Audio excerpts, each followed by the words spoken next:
curtain of daylight is hanging. From the land of day it is hanging. Before him in beauty it is hanging.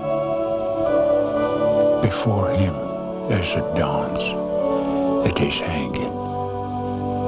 From his voice in beauty it is hanging.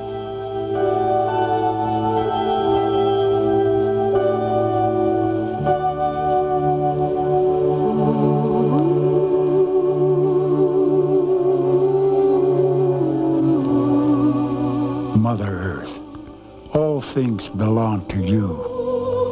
The two-legged, the four-legged, the wings of the air, and all green things that live. The good road and the road of difficulties you have made me cross. Day in, day out, forevermore, you are the life of things.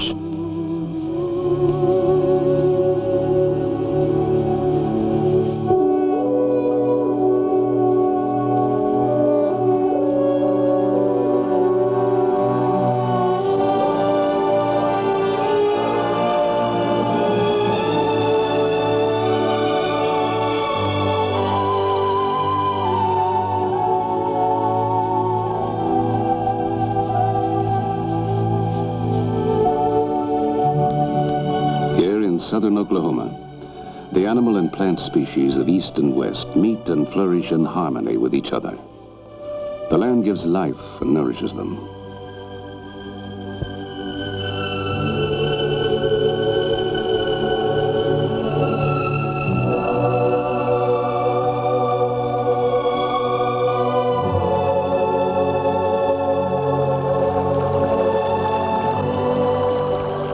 The sustainer of life. Spilling, flowing, bubbling from the land.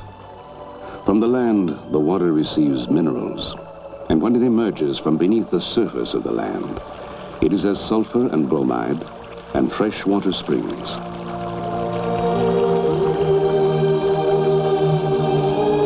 The water drew animals to this place, and later man, who came to satisfy his thirst with the fresh water and to ease his pains at the healing mineral springs. That flowing water, my mind wanders across it. That broad water, that flowing water, my mind wanders across it. That old age water, that flowing water, my mind wanders across it.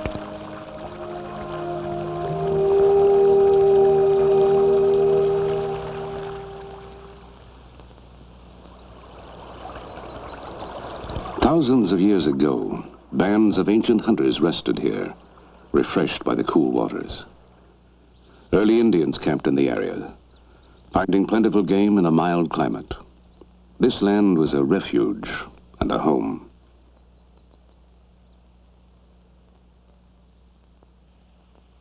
Earth is our mother, and our tent the sky.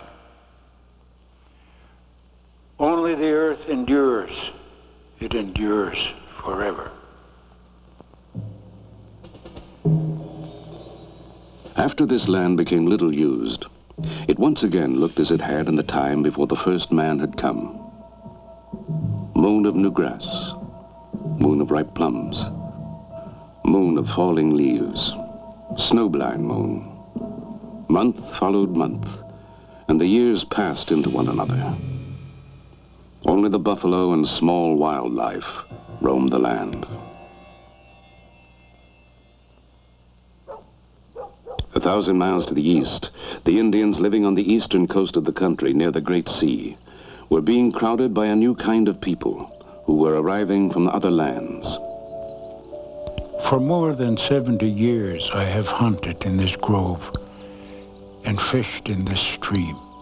No one is more attached to his home than myself, and none among you is so grieved to leave it.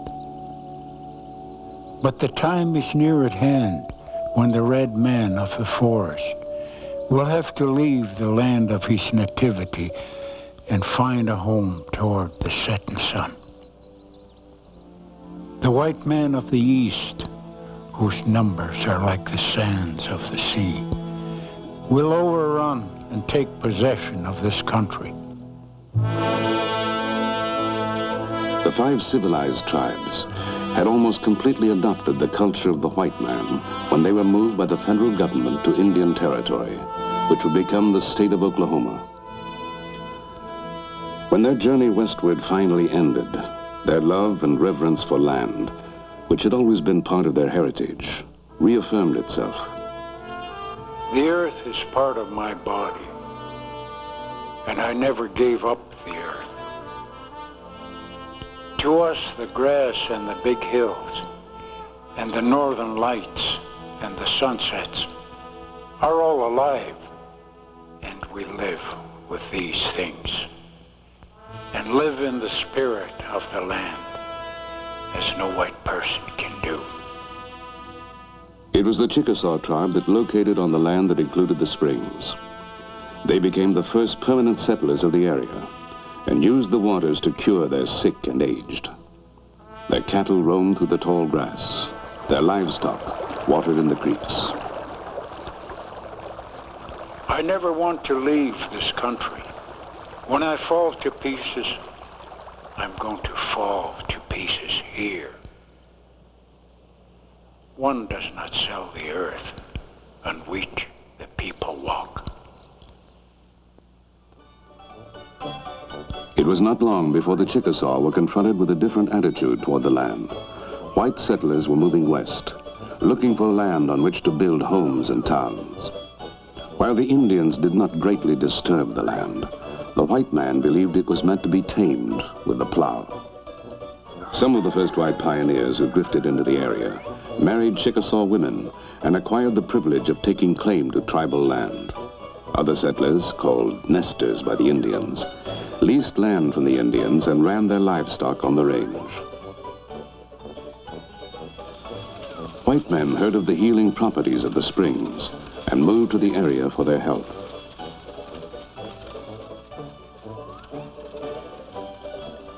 A straggling pioneer town called Sulphur Springs grew up at the springs. The Chickasaws owned the land, and the whites operated most of the businesses. The two people lived side by side in friendship.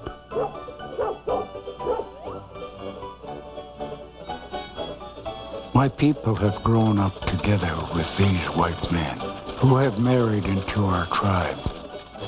Our children are with theirs in school, and we are one people with them.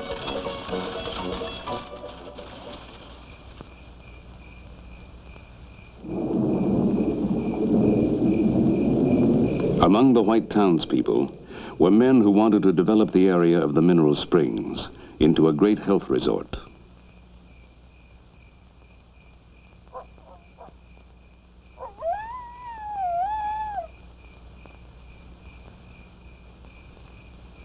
But the Chickasaw were concerned at the idea that the springs might fall into private hands, even though the land was their tribal possession by treaty.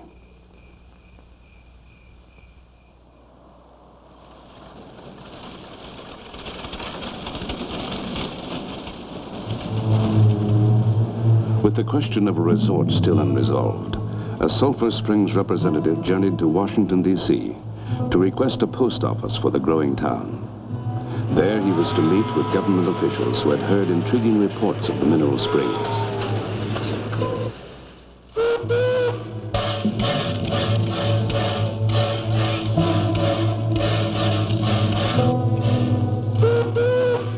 Instead of permission for a post office, the representative returned with a promise that the springs land could become a national park and be preserved for all the people. The commercial interests of Sulphur Springs were indignant at such a proposal.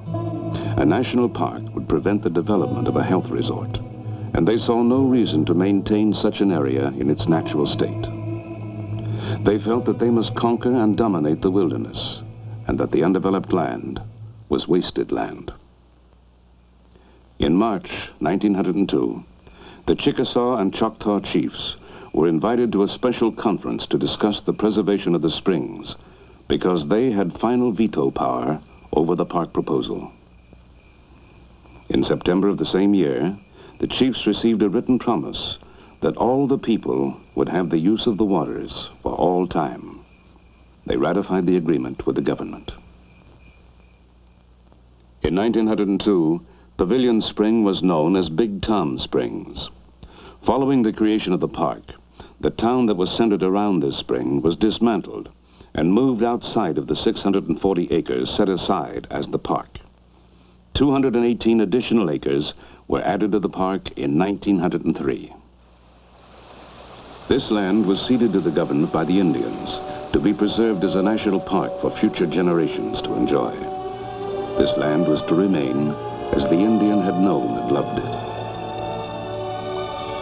Under careful supervision, the area was gradually restored to its natural state, with roads, bridges, and causeways to make areas of the park more accessible. The most extensive improvements came during the Depression, when more than 500,000 trees and shrubs were planted in the park by the Civilian Conservation Corps. The face of the land had changed once again. Man's intervention in nature resulted in stores and houses. Now man's hand has provided abundant vegetation, protected the natural springs, and cared for the land with the respect the Indians had shown toward it. Every part of this soil is sacred in the estimation of my people. Every hillside, every valley, every plain and grove has been hallowed by some sad or happy event in days long vanished. And when the memory of my tribe shall have become dim among white men, and when your children's children think themselves alone in the field, the store, the shop, upon the highway, or in the silence of the pathless woods, they will not be alone. At night, when the streets of your cities and villages are silent, and you think them deserted, they will throng with their returning hosts that once filled and still love this beautiful land. As the pressures of the modern world steadily increase, this land is a source of tranquility and peace for people seeking the restoring power of nature.